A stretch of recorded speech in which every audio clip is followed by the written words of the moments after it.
The latest scam in the series of scams that have hit the government is the nearly 4,000 crore contract for 12 VVIP helicopters, in which an Italian investigation reveals that kickbacks of more than 200 crores were paid by an Italian company through their Indian subsidiary to secure the contract in India.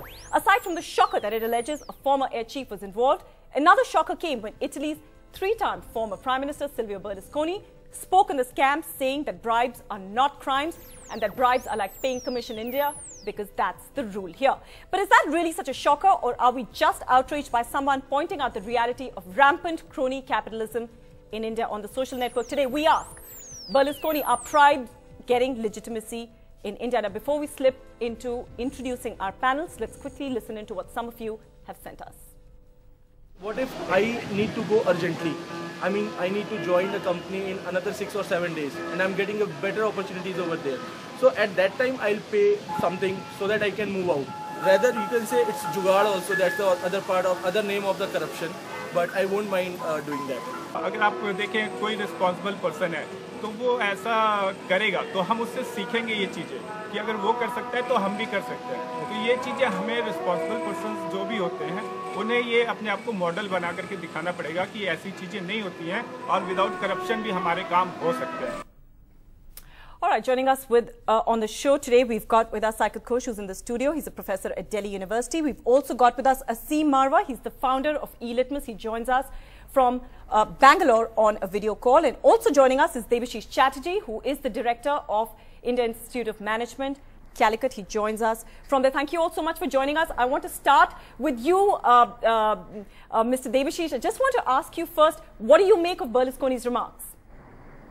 Well, I don't make much of that, because this is simply saying that corruption, when institutionalized, ceases to be corruption. That there can be nothing more fallacious than that. Corruption, whether it is institutional, whether it's individual, it has got only one shade, and the shade is corruption. I don't think just by dribbling this word around, whether this is a country, culture, or whatever, wherever you go in the world, if your money is not supposed to go where it is legitimately supposed to go, then of course it's adharmic, it's not dharmic. Dharma of capitalism means that money is not your property, it's the property of the people who has given the money to you. So if you are going to take the money, siphon it off, and even if it is an institutional culture, it does not cease to be any less of corruption. This is sad, because this gives legitimacy to something that should not be legitimized, and that too coming from a head of a state. That's singularly unfortunate. Aseem, let's throw that out to you. What do you make of Professor Debashish's remarks? Unfortunately, I could not. I didn't have a clear audio, so I could not understand. I could not hear what he said. Okay, I was just asking, Professor, that, Berlusconi is saying that really bribes are not a crime and they're a way of paying commission in India, and really, defending the Italian company by saying that's really following the rule of the game in the country. Do you agree with that, Aseem? I totally disagree with it. So what happens is the rules are nothing but what you make for themselves. Right? So I was born to a public sector officer. My father worked for Coal India, supposedly one of the most corrupt organizations. He was extremely upright.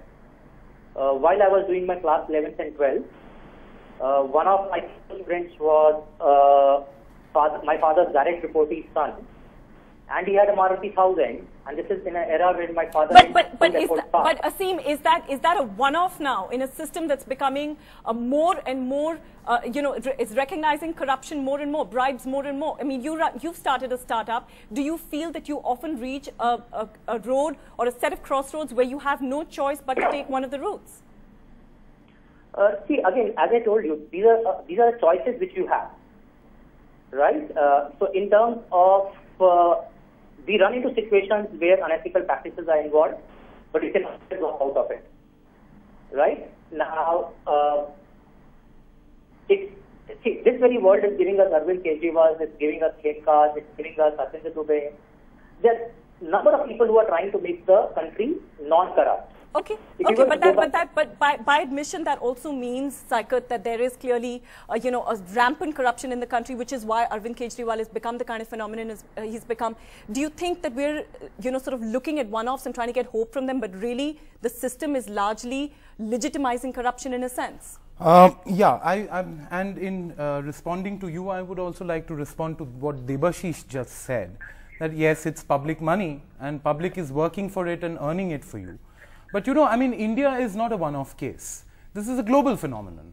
And let's remember that Berlusconi has also placed this idea of legitimate, quote-unquote, legitimate corruption in terms of global business. And, when a state becomes an agent of global capitalism, where it allows us to see the accumulation of profit and private appropriation of capital as an end in itself. Yeah. In that kind of a situation, the state has to constantly, allow this kind of a corruption to be, because this is not corruption. This is really a facilitation of money, an exchange of money from one hand to another. Okay.